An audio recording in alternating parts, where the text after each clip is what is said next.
SC 2021, una actividad organizada por nuestros programas de posgrado en la cual puedan compartir charlas gratuitas de diversas temáticas atingentes a todas las áreas del conocimiento que desarrolla nuestra UCSC. Será una actividad cargada de conocimiento, experiencias, reflexiones, diálogos y por supuesto los invitamos a revisar nuestra parrilla programática de las actividades e inscribirse a todas las charlas que quieran, y toda esa información la pueden encontrar en nuestro sitio web posgrado.ucsc.cl y por supuesto en nuestras redes sociales Facebook e Instagram, donde nos encuentran como posgrado UCSC. Para comenzar, les pedimos por favor que mantengan silenciados sus micrófonos, ya que al finalizar la presentación pueden realizar sus consultas a través del chat o bien pueden levantar la mano y le activamos el micrófono, ¿ya? Pero para dejar registro de esta actividad, vamos a pedirles que enciendan sus cámaras, aquellos que puedan, y tomar la fotografía oficial, ¿ya? Así que le voy a pedir ahí a Daniel, a Marco, a Luisana, a Carolina, que puedan encender sus camaritas, a Daniel también, para poder tomar esta fotografía oficial, ¿ya? Nos falta Marco, Daniel y Carolina, si que pueden encender sus cámaras. Muchas gracias, Marco, un gusto saludarte. A Luisiana también. Y vamos a tomar la fotografía, pueden hacer reacciones, poner caritas, aplausos, y voy a tomar la fotografía a la cuenta de 3. 1, 2 y 3. Déjenme guardar la fotografía. Ahí sí.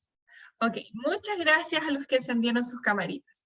El día de hoy presentaremos la charla Respuestas de comunidades bentónicas ante perturbaciones naturales en 2 bahías de la región del Biobío. Esta charla es dictada por nuestro académico, el doctor Eduardo Hernández. El doctor Eduardo Hernández es un biólogo marino de la Universidad de Concepción y doctor en Ciencias Biológicas con mención en Ecología de la Pontificia Universidad Católica de Chile.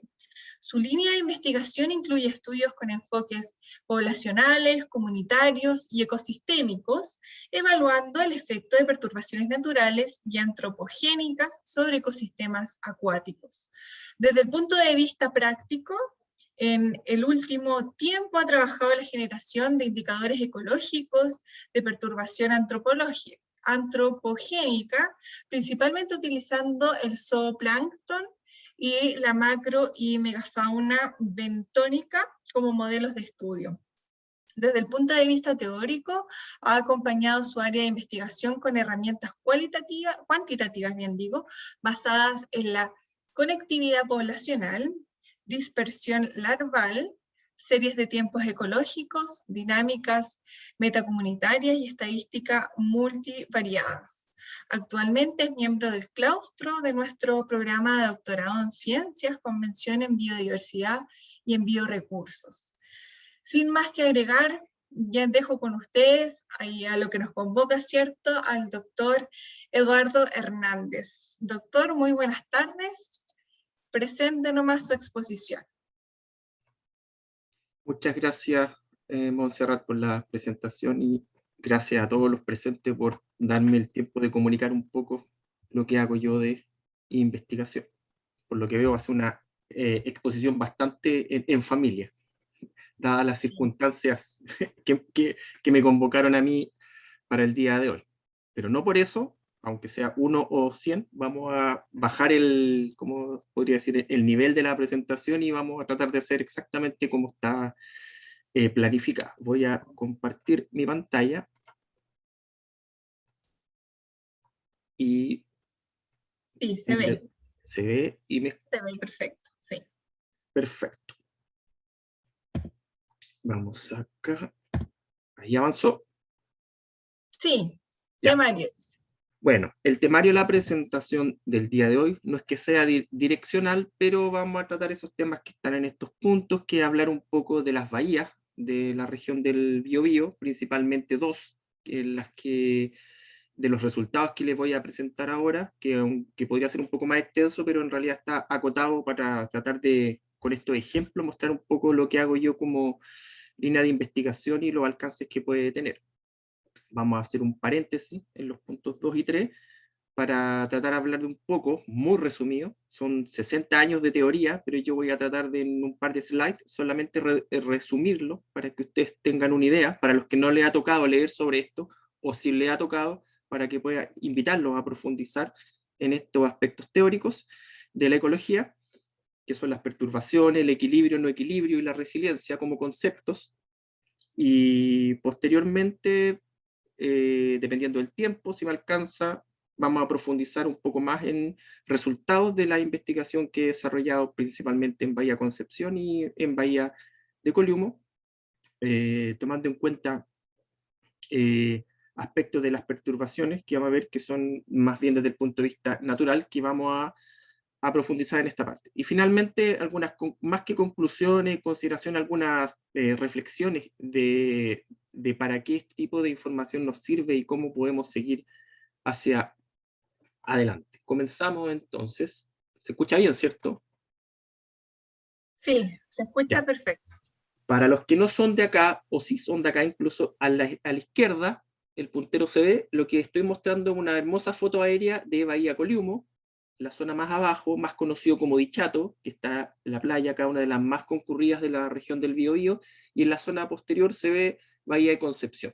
Y acá vemos a la derecha arriba Isla Quiriquina. Entonces vamos a conversar hoy día básicamente sobre estudios de ecología en ambas zonas, que ustedes las pueden ver desde esta fotografía aérea, que se ven bastante cercanas. Y efectivamente, desde el punto de vista ecológico, probablemente tiene mucha relación entre ellas. En el lado derecho vemos una fotografía de Google Earth señalando desde una vista más bien desde arriba, ¿cierto? Ambas bahías, acá está Bahía Coliumo nuevamente, que se ve, fíjese el tamaño que es bastante más pequeño que Bahía Concepción y que tiene que ver con la fotografía que está acá. Entonces acá está nuestro modelo o área de estudio donde vamos a trabajar el día de hoy.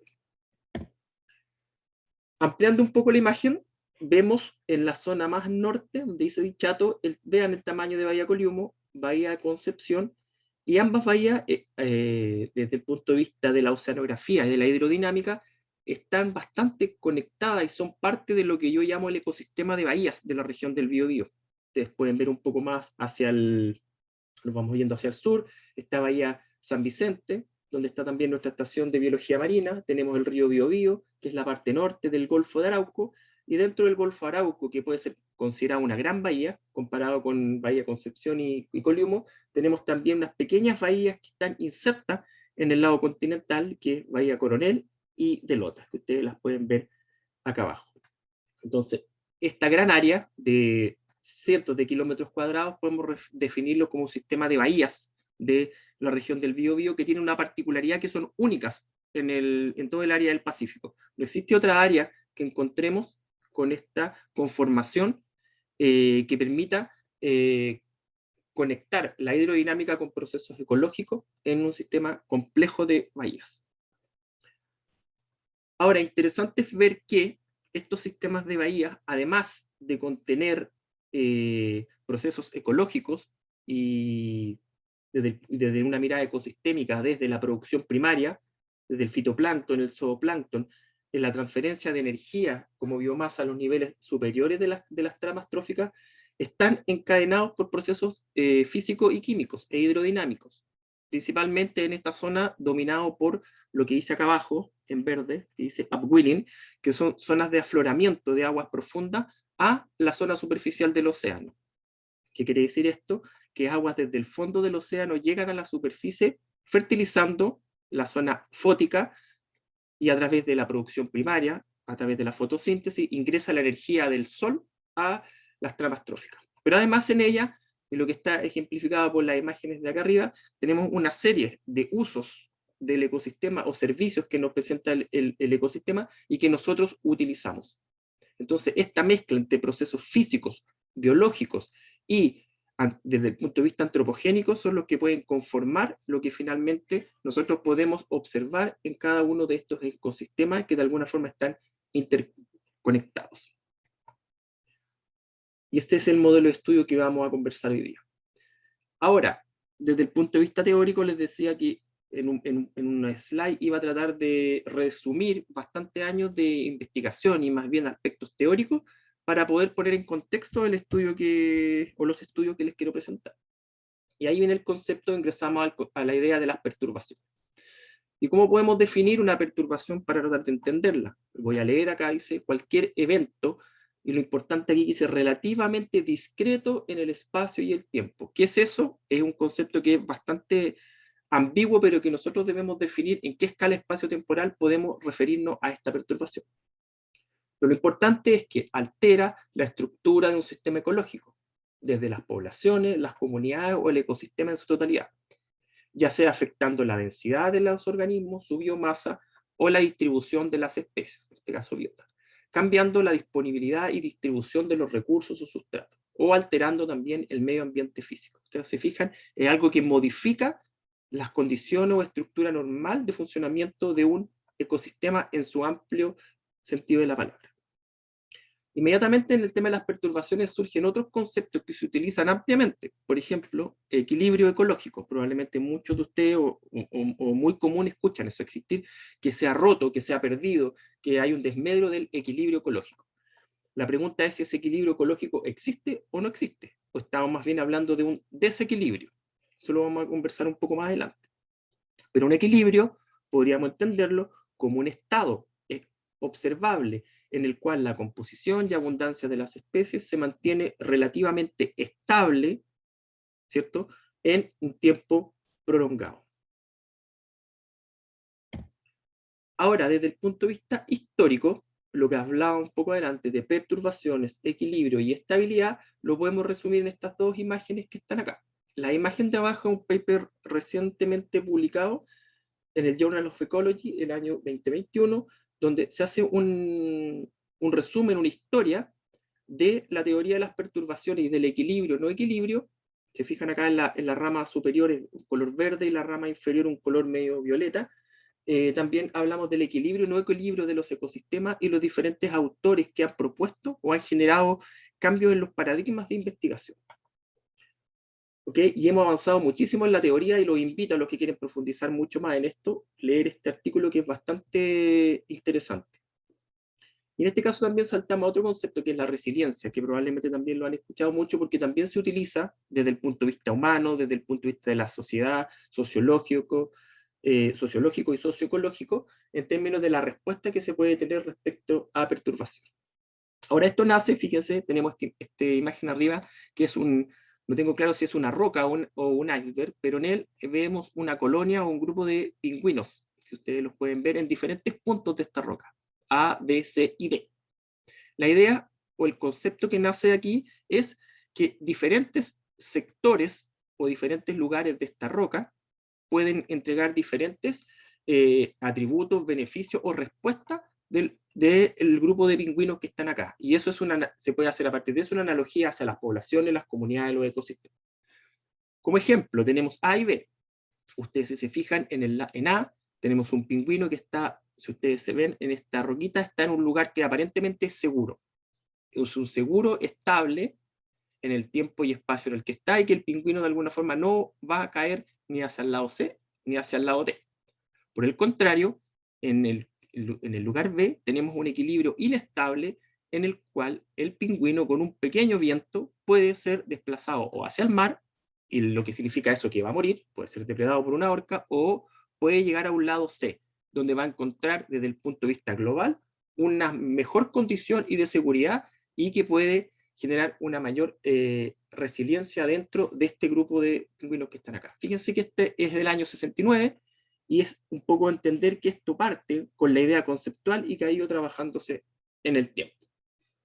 Entonces tenemos la perturbación, que sería el efecto de mover al pingüino, a la población, a la comunidad, al ecosistema de este lugar, el equilibrio estable o inestable que podría estar en alguno de estos y la estabilidad que le puede dar el entorno. Y finalmente la resiliencia vendría a ser la respuesta. ¿Y cómo lo podemos entender ahora? También haciendo un salto histórico desde el punto de vista conceptual. Tenemos en el año 73 a Hollink, que define la resiliencia desde dos perspectivas. Una resiliencia ecológica que estamos viendo en A y una resiliencia ingenieril que estamos viendo en B.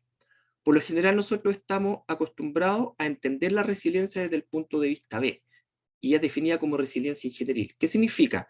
¿O cómo se entiende? ¿Cuánto es el tiempo que demora un sistema en volver a la condición previo a la perturbación? Si el sistema se demora mucho, por ejemplo, lo que demoraría en transitar esta bolita en este valle, tendríamos una baja resiliencia ingenieril, y si se demora poco, tendría una alta resiliencia ingenieril. Ahora, con los estudios de los últimos años, las últimas décadas, se ha demostrado que en realidad la resiliencia ingenieril no necesariamente se da, y probablemente incluso de ciertas perturbaciones no la encontramos nunca. Lo que sí debemos estudiar es la resiliencia ecológica, y la resiliencia ecológica se entendería como la capacidad que tiene el sistema, entendido por ejemplo como una población, una comunidad, un ecosistema, de absorber perturbación sin modificar su estado en el cual se encuentra. Y un ejemplo de su estado puede ser la composición y las abundancias de las especies en un área determinada. Ahora, si la perturbación es mayor, saltamos de A a C. ¿Y qué significa? Por ejemplo, a través de la pérdida de servicio ecosistémico, de la pérdida de funcionalidad en algunos de los niveles tróficos, pérdida de especies, en número, por ejemplo en riqueza o abundancia relativa, el sistema deja de funcionar como era originalmente y la resiliencia ecológica se ha perdido o es bastante menor, y el sistema salta a otra condición muy distinta a la que era originalmente, y lo que reflejamos por esta bolita que salta desde un valle a otro tipo de valle. Ahora, si se fijan, nuevamente hacemos un salto de varias décadas de años, y ¿qué es lo que se ha encontrado? Que esta resiliencia ecológica se puede entender no solamente como un solo estado desde el punto de vista ecológico, sino que son numerosas condiciones de reorganización que permiten darle sostenibilidad y resiliencia al ecosistema. ¿Y cómo se entiende esto? Ustedes pueden ver la figura publicada por Beckler en el 2003, que ustedes ven estas flechitas que se van moviendo por este valle ecológico, lo que significa que hay una configuración y una estructura bastante diferente que le puede dar a los ecosistemas. Ahora, ¿qué son las perturbaciones? En general nosotros las podemos entender como perturbaciones, las conocemos como antropogénicas, aquellas que son generadas por la intervención del ser humano, y las podemos entender como puntuales, por ejemplo como un derrame de petróleo, o como continuas, por ejemplo, a través de la instalación de un emisario submarino que, por ejemplo, de agua servida, de emisarios de celulosa, etcétera, que constantemente van a estar emitiendo o vertiendo riles al ambiente acuático. Y también tenemos perturbaciones antropogénicas que están en el límite entre lo puntual y lo continuo. Por ejemplo, la pesca industrial o la pesca de gran escala, que cada cierto tiempo está obteniendo y sacando recursos, peces, por ejemplo, desde el ambiente, o, por ejemplo, una instalación de sistemas de cultivo de peces, de engorda de peces, en este caso salmonidio, que dependiendo de la magnitud y la cantidad de centros de cultivo puede ir generando una perturbación continua, incrementándose en el tiempo. Pero también tenemos perturbaciones que son naturales, que de alguna forma no directamente están mediadas por la mano del hombre. En el corto plazo, probablemente en tendencias mayores, alguno podría hipotetizar que algunas de estas sí podrían estar mediadas a través de lo que has definido este último tiempo como cambio climático, que se intensifiquen algunos de ellos. Tenemos la presencia de eventos del niño y la niña que modifican las condiciones hidrográficas y de nutrientes en la columna de agua con efectos en las tramas tróficas. Tenemos la presencia de hipoxias naturales que están asociadas a los eventos de exurgencia que yo hablaba originalmente, que estos eventos de exurgencia en su momento inicial, al transportar agua desde el fondo del océano, estas tienen bajo contenido, baja concentración de oxígeno disuelto, pudiendo provocar mortandades masivas de organismos de metabolismo aeróbico, por ejemplo, peces. También tenemos, por ejemplo, presencia de erupciones volcánicas, que pueden tener también impacto a través de su desplazamiento, su llegada de ceniza a los ríos y después al mar, teniendo impacto. Y también tenemos algunos de pequeño impacto, de pequeña duración, pero que cada cierta cantidad de años nos azotan, que son los terremotos y los tsunamis. Ahora, ¿cuáles pueden ser las respuestas de los organismos a este tipo de perturbaciones? Ya hablamos de perturbación, equilibrio o no equilibrio, estabilidad y resiliencia. Desde el punto de vista puntual, tenemos poblaciones, por ejemplo, especies que pueden, ante una perturbación en el tiempo corto, responder favorablemente sin tener un mayor impacto, pero por el contrario podemos tener algunas especies, poblaciones que pueden responder negativamente, generando un mosaico de respuestas, desde que no existe el efecto de la perturbación hasta que existe un efecto total, por ejemplo, de mortalidad. Y también tenemos las perturbaciones continuas en el tiempo que pueden ir generando diferentes grados de estrés en el ambiente y que pueden ir generando también distintas respuestas de las diferentes poblaciones que lo componen. Entonces, su conjunto, esto es la idea que se puede estudiar. Entonces, lo que yo les voy a mostrar ahora son los resultados de una serie de estudios que realizamos en Bahía Concepción y Bahía Coliumo debido a la presencia de perturbaciones naturales y qué podemos aprender de ellas. Si ustedes están más interesados en leer estos artículos, pueden ir al ResearchGate, mi nombre, y están todas las publicaciones disponibles. Las perturbaciones naturales. En esta zona de la región del Biobío, entre enero del 2007 y el 2018, han ocurrido al menos 4, yo le llamo mega o macro perturbaciones naturales que han tenido un impacto, o pudieron haber tenido un impacto sobre la megafauna y la macrofauna marina, y la pregunta es cómo respondieron ellos, y lo que vamos a ver un poco más adelante. Tenemos un evento de hipoxia, producto de la surgencia costera, bajos niveles de oxígeno en la superficie del océano que provocó una mortandad. Tenemos el terremoto del año 2010, tenemos los efectos que generó el terremoto y tsunami de Japón del año posterior al nuestro y que tuvo impacto en nuestras zonas costeras, y finalmente un evento El Niño que ocurrió el año 2015-2016, y están señaladas aquí las fechas. La hipoxia, en enero del año 2008, mediado por una surgencia intensa, que duró aproximadamente una semana previo y hasta 2 semanas después, en Bahía Coliumo, que ya ustedes ya se ubican dónde está, ingresaron aguas con bajo contenido de oxígeno disuelto, lo que se puede ver acá a la derecha en estas imágenes satelitales, esta imagen verde, cómo se va incrementando. Eso significa que aguas frías desde el fondo del océano llegan a la superficie, transportando bajos niveles de oxígeno disuelto. Acá en el lado izquierdo en B vemos cómo baja la temperatura, y eso asociado a la altura de las mareas, que fue bastante débil en esos días, permitió que el agua baja de oxígeno se acumulara dentro de la bahía. ¿Qué significa eso? Que hubo una mortandad masiva de organismos dentro de la bahía, principalmente peces, crustáceos y moluscos. Nosotros hicimos una caracterización de todos los organismos que varaban esos días en la costa y lo comparamos con una serie de tiempos de muestreo que teníamos previo. En la hipoxia, en enero del año 2008 en Bahía Coliumo, no afectó solamente a los organismos macro o megafauna del fondo marino, también organismos del plancton, que son organismos de pequeño tamaño y que están en superficie. Ustedes pueden ver la foto de este niño, que nosotros le pedimos que tomara esa mancha gris que se ve atrás, una muestra con sus manos, y lo que ven ahí son organismos del plancton, miles de ellos, que muertos también por la hipoxia. La explicación causal es que, tomando esta gráfica que está al lado derecho, publicada por Baker, Suñer y Duarte en el 2008, definen los niveles de oxígeno que pueden soportar diferentes grupos de organismos antes de morir, que se llaman las concentraciones letales. Ustedes se fijan que los crustáceos son un poco más, tienen valores de oxígeno más altos para sobrevivir. Después vienen los peces, bivalvo y gastrópodos. La línea roja muestra los niveles de oxígeno que habían en Bahía Coliumo, que eran más bajos de todos los reportados por ellos y que sería el causante de la mortalidad masiva. Aquí vemos una foto de la poca cantidad de oxígeno que había en la columna de agua. Después, en febrero del 2000, el 27 de febrero del 2010, ustedes se recuerdan nuestro gran terremoto que tuvimos en la zona central de Chile y principalmente en la región del Biobío, considerando que el epicentro, se ve en esta imagen que está a la izquierda, está ubicado acá. Acá está el sistema de bahía, está en la desembocadura del río Itata. Fue el lugar fue definido finalmente con el epicentro, con el impacto que tuvo.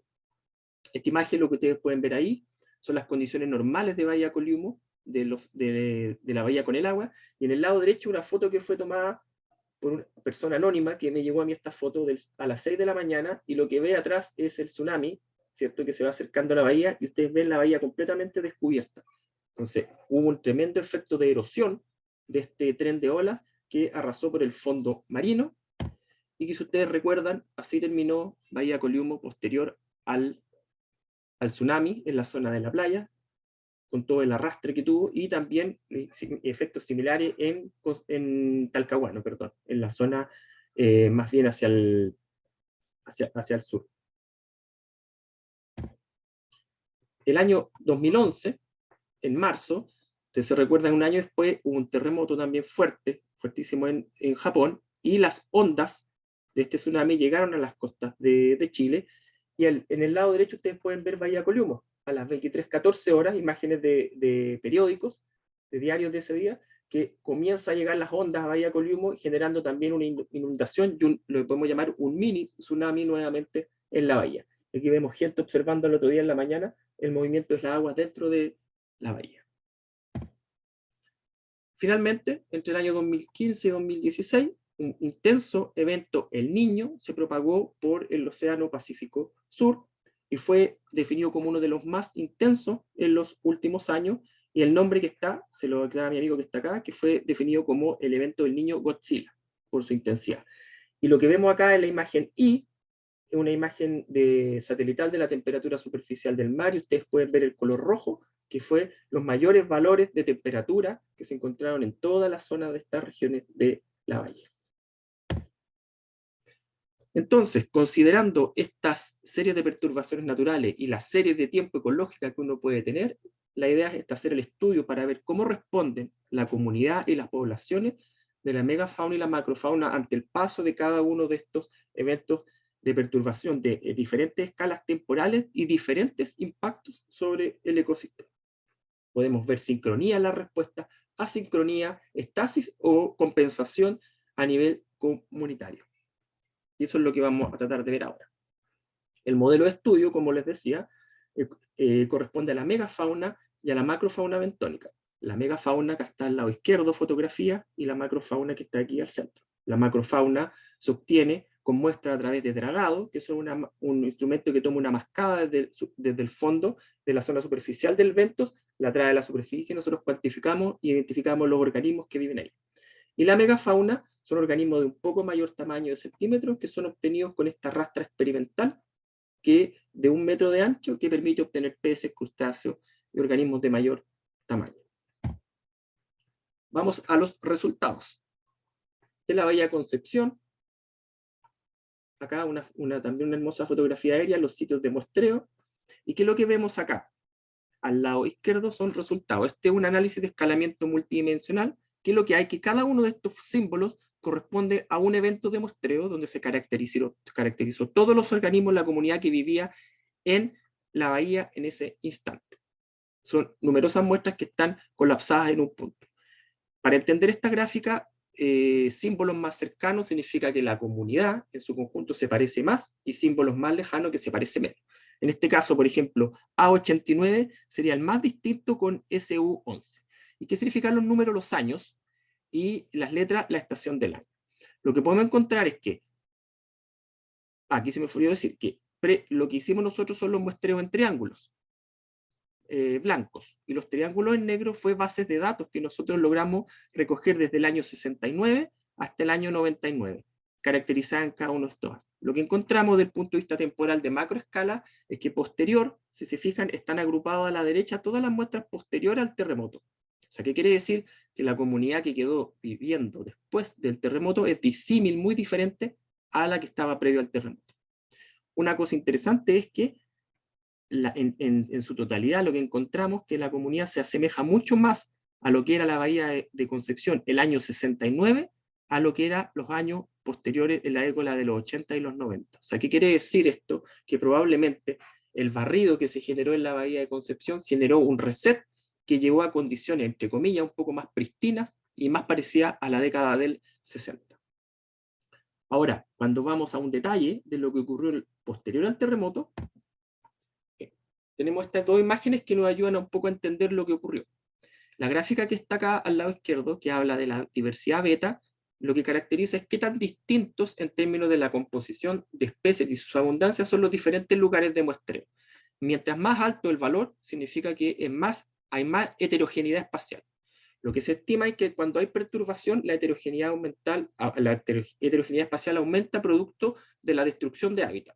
Y lo que observamos acá es eso, que a medida que va pasando el tiempo del año 2010, 11, 12, 12, 13, el valor de beta diversidad va disminuyendo, lo que implica que las especies van colonizando otros sitios y va disminuyendo la diversidad beta, o sea, se hace más homogéneo espacialmente.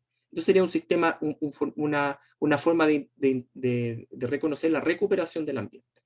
Ahora la pregunta es, ¿por qué se recupera? ¿Es porque aparecen más especies o son las mismas pocas especies que ocupan más espacio. La imagen de la derecha nos muestra que a medida que va pasando el tiempo van apareciendo más especies. O sea, ¿qué quiere decir? Que la recolonización está dada por las especies que existen, pero además nuevas que van llegando al ambiente.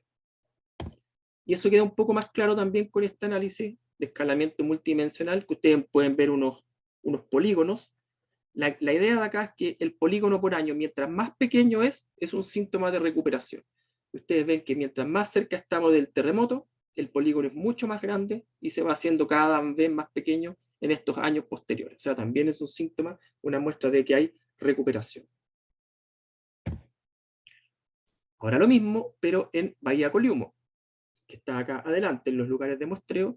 Entonces, ¿qué es lo que podemos ver de la densidad total de individuos? Que es la sumatoria de todos los individuos que encontramos en Bahía de Coliumo, y para hacerlo comparativo, en abril del año 2008, 2009, 2010 y 2011. La flecha muestra cuándo fue el terremoto tsunami, y nosotros unas 3-4 semanas después hicimos el muestreo, y ustedes pues ven que prácticamente no hay organismos, cero en el fondo marino.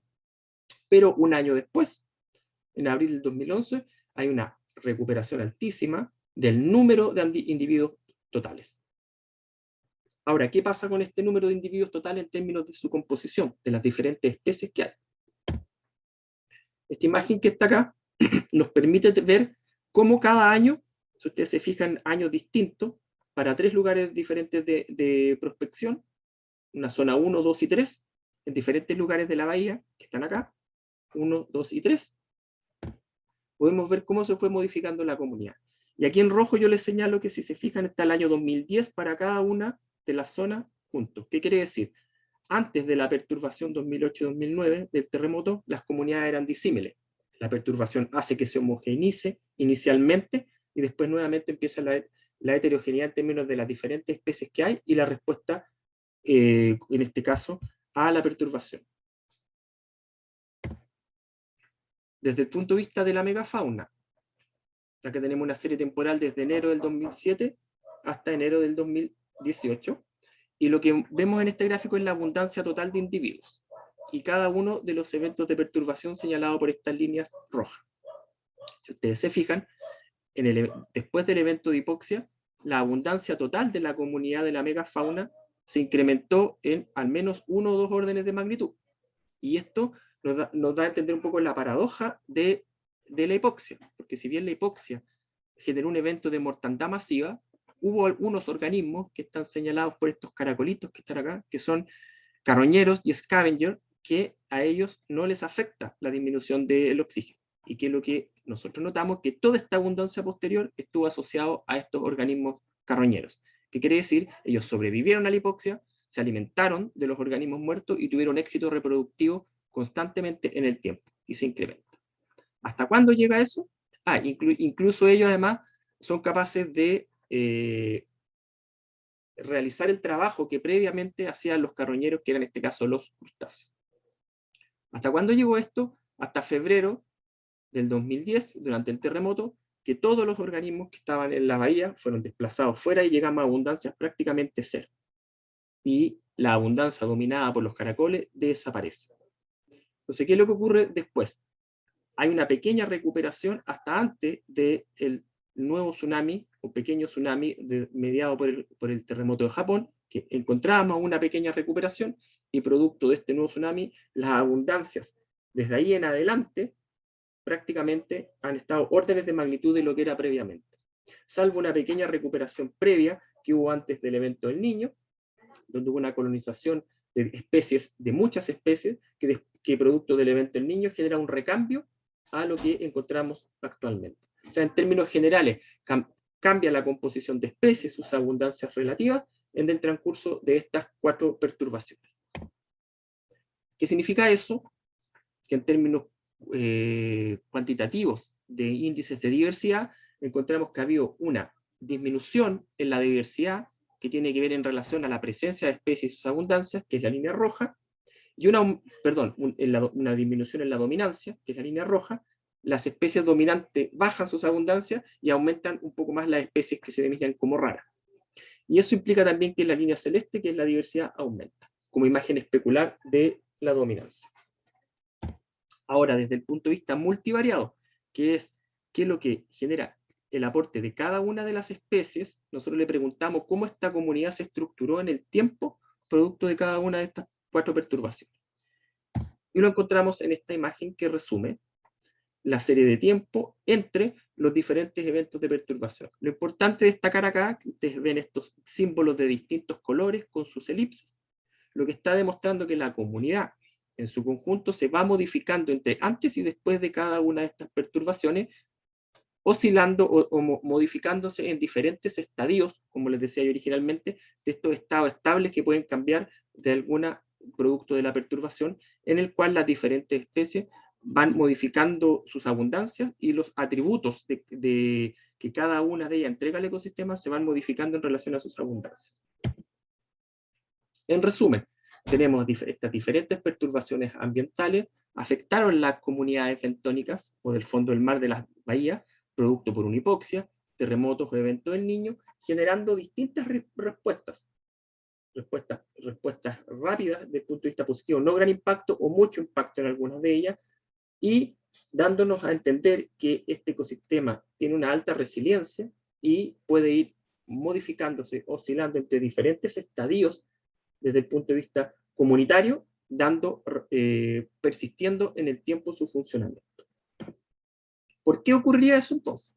Y aquí tenemos algunos atributos ecológicos que tienen que ver con por qué dar respuesta a esta resiliencia. Y lo que muestro acá nuevamente en la imagen original, que es el sistema de bahías de la región del Biobío, desde el Golfo Arauco hasta la plataforma de Litata, donde encontramos que muchas de las especies que habitan en este ecosistema están en los diferentes ambientes de esta zona. Entonces, un atributo ecológico en la escala espacial, donde ambientes que probablemente estuvieron poco perturbados, pudieron después en el tiempo aportar con estadios larvales que fueron capaces de recolonizar los ambientes perturbados para nuevamente recuperarlo respecto a las condiciones que estaban previos en términos de las especies, pero no de las abundancias relativas. Y esto se suma a que el segundo atributo ecológico que tiene que ver con los grupos funcionales. Distintas especies que pueden verse afectadas o no por una perturbación son capaces de realizar el trabajo, podemos decirlo de alguna forma, en el ecosistema que realizaba otra, permitiendo el intercambio de funciones en este rol de funcionamiento del ecosistema, favoreciendo su sostenimiento en el tiempo. Algunas conclusiones generales de estos estudios. Existe evidencia empírica de la presencia de estados estables alternativos desde el punto de vista de la comunidad en ambas bahías. La alta resiliencia ecológica ante perturbaciones de origen natural podría estar relacionada a un alto nivel de transporte y dispersión larval, más la presencia de grupos funcionales con atributos similares. Tenemos que las perturbaciones naturales son capaces de determinar la dinámica y trayectoria interanual de las especies hasta escalas de decenas de kilómetros. Tenemos que la estacionalidad reproductiva actuaría como una fuerza antagónica a las perturbaciones naturales, mecanismos de estabilidad y resiliencia ecológica. Y finalmente, como un mensaje, que las series de tiempo ecológica nos ayudan a comprender el funcionamiento del ecosistema y nos permitirían identificar cambios producto de perturbaciones antropogénicas. En este caso, yo creo que es muy importante sostener las series de tiempo ecológicas y fomentarlas que se desarrollen en el tiempo. Ahora, desde el punto de vista que estamos en un ambiente cambiante, ¿cierto? Con presiones de los usos de los ecosistemas por nosotros como seres humanos, ejerciendo una presión continua en el tiempo, más la presencia de perturbaciones puntuales de origen natural, nos da a entender que los ecosistemas pueden ir modificándose en el tiempo, y la gran pregunta en las predicciones: ¿hasta qué punto estos son capaces de resistir o presentar una resiliencia ecológica antes de poder convertirse en estado que su funcionamiento en su totalidad cambia? O sea, este es un mensaje que podría decir que ante el aumento de zonas de hipoxia, como en la zona nuestra, en la región del Biobío, o zonas muertas en los océanos, ya sea por origen natural, que es por la surgencia, o antropogénico, la presencia, por ejemplo, de acuicultura, agua servida o actividad industrial, la existencia y mantención de áreas extensas de decenas de kilómetros, con comunidades con atributos similares, por ejemplo, a través de la creación de áreas marinas protegidas, serviría como un buffer natural, favoreciendo la diversidad, resiliencia, productividad y sustentabilidad de los ecosistemas marinos costeros. Y en este espacio, las bahías, sobre todo de esta zona, juegan un rol, desde mi punto de vista, central. y un poco los agradecimientos de los diferentes fondos de financiamiento de estos estudios de varios años y las diferentes personas, estudiantes, técnicos y colegas que han trabajado en la generación de esta investigación. Muchísimas gracias por escucharme. Muchas gracias al académico, ahí don Eduardo Hernández, el doctor Eduardo Hernández. Y ahora quiero saber si hay consultas de los que están aquí presentes, si por el chat han escrito algo, veo que no hay nada, o si tienen alguna consulta que quieran hacerla a viva voz, podemos activarles el micrófono. Por mientras, le vamos a dejar una encuesta de satisfacción en el chat, ya, para que la puedan responder, ojalá a la brevedad, porque es importante para nosotros saber su opinión respecto a estas actividades que nosotros estamos realizando.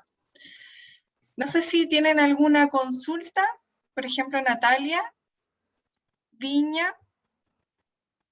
Yo tengo una preguntita. Luisana, Sí. adelante. Hola, buenas tardes, Luisana Lugo.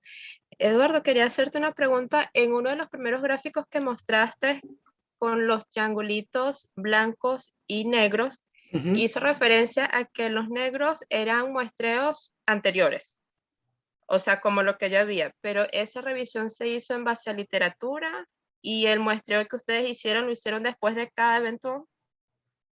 En el caso particular, o sea, de... ¿me podrías sí. explicar ese, o cómo lo clasificas? Gracias. Sí, tal como decía, los triangulitos, lo que permitió ese análisis es separar el antes y después del terremoto, desde el punto de vista multivariado, ¿ya? Lo que nosotros hicimos, en particular en Bahía de Concepción, el muestreo nosotros lo comenzamos después del terremoto. El terremoto fue el 27 a fines de febrero, y nosotros la primera semana de abril comenzamos a realizar los muestreos durante 3 años. Okay. Lo que nosotros hicimos fue complementar esa información de la macrofauna, que nosotros lo hicimos empíricamente, con publicaciones que existían, de todas las publicaciones que existían en la Bahía de Concepción, ¿ya? Okay. Entonces nosotros generamos una base de datos de todos los organismos para cada uno de estos papers que fue publicado. Entonces, ¿qué es lo que hicimos nosotros?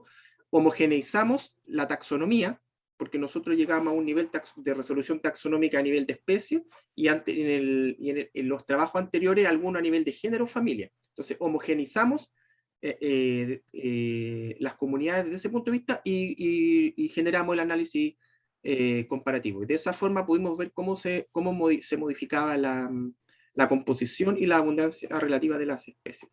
Y todos los muestreos fueron realizados en forma bastante similar, porque es un método estándar, que a través de una draga tipo Bambin. Yeah, no muchas sé si gracias. Responde a su pregunta. Sí, claramente. Muchas gracias. Ahora, más detalle, como esto es rápido, pero están en el artículo, está detallado todas las metodologías que se utilizaron para hacer la comparación. Gracias.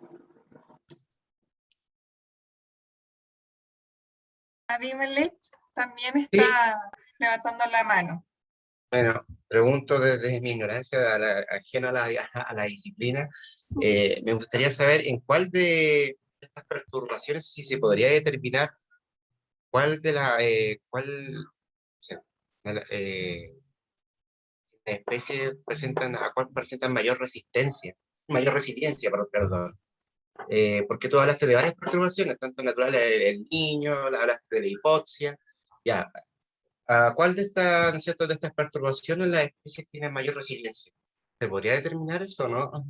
Sí, lo que pasa, tal como digo, las respuestas de las especies son diferentes a cada perturbación. Ya, eso es lo primero que entender. No todas responden igual. Desde el punto de vista de si podemos separar, pensando en el sustrato, cuando hablamos de terremotos, tsunami, que son una perturbación erosiva, imaginémonos como una garra que va traspasando por el fondo, ahí todas responden en forma muy negativa, entonces no hay como mucha respuesta porque hay mortandad de organismos, ¿ya? Entonces ese punto de vista es como bastante masivo, ¿ya? Ahora, en el caso de la hipoxia, uno podría diferenciar, en este caso, organismos que son más tolerantes a la baja de oxígeno y que tienen algún tipo de metabolismo anaeróbico, los cuales pueden de alguna forma soportar periodos de tiempo sin la presencia de oxígeno. Y en ese caso hay, por ejemplo, los moluscos, moluscos estos gastrópodos, que tienen opérculo y pueden cerrarse por cierta cantidad de tiempo, soportan bastante bien la baja de oxígeno. Entonces, en ese caso, todos los crustáceos, peces y moluscos no gastrópodos requieren un mayor gasto energético y utilizan metabolismo aeróbico, responden en forma más negativa a lo que son estos organismos, ¿ya? Entonces ahí, en ese tipo, podemos decir que los que resisten más son organismos, por ejemplo, como los que son del género Nasarius, que son carroñeros y que resisten la baja de oxígeno. Y ahora, respecto a evento del niño, lo que se observó ahí es que las abundancias, como eran bajas, lo que hubo un éxito reproductivo en términos bastante genéricos. Como que uno podría esperar que no hubo mayor abundancia, pero sí una alta disponibilidad de pequeños grupos de organismos de distintas especies, ¿ya? Entonces, tú puedes ver que no podría uno generalizar una perturbación con cada uno de ellos, y probablemente esa es la gracia de la resiliencia de los ecosistemas, y mirado con la lupa para estos organismos, que ante diferentes golpes que uno le puede dar, estos atributos de funcionalidad diferentes permiten sostener, no sé, la producción primaria, la producción secundaria y terciaria en los ecosistemas, ocupando distintos roles por cada uno de ellos. Otra consulta, dentro de estos mismos, el estudio que tú haces, ¿cierto?, de las diferentes bahías, ¿esto se puede extrapolar este estudio, por ejemplo, a las mismas cosas intermareales o están consideradas dentro del estudio? Mira, yo no presenté ahora, pero yo realicé un estudio también de hartos años, de hecho mi tesis doctoral de la tragicomposas intermareales con peces, y el ensamble particular de peces, tomando ese ejemplo, efectivamente reacciona diferente. Por ejemplo, ante el paso de evento del niño y la niña. La productividad, por ejemplo, que se da diferenciada durante la niña respecto al niño, y los cambios de temperatura promedio global, se ha demostrado que sí pueden tener un impacto, y los diferentes organismos sí pueden, dependiendo de la zona también, porque recuerda que el evento del niño no es simétrico. A medida que nos vamos alejando del ecuador, dependiendo de su intensidad, puede ir disminuyendo. Y también a nivel biogeográfico pueden haber distintas especies en diferentes lados. Pero en el caso particular de peces, nosotros encontramos que durante eventos la niña, asociado a mayor productividad primaria, especies más cercanas a la herbivoría respondían más favorablemente que especies más dadas a la carnivoría, y viceversa. Gracias, Alberto. No sé si hay alguna otra consulta.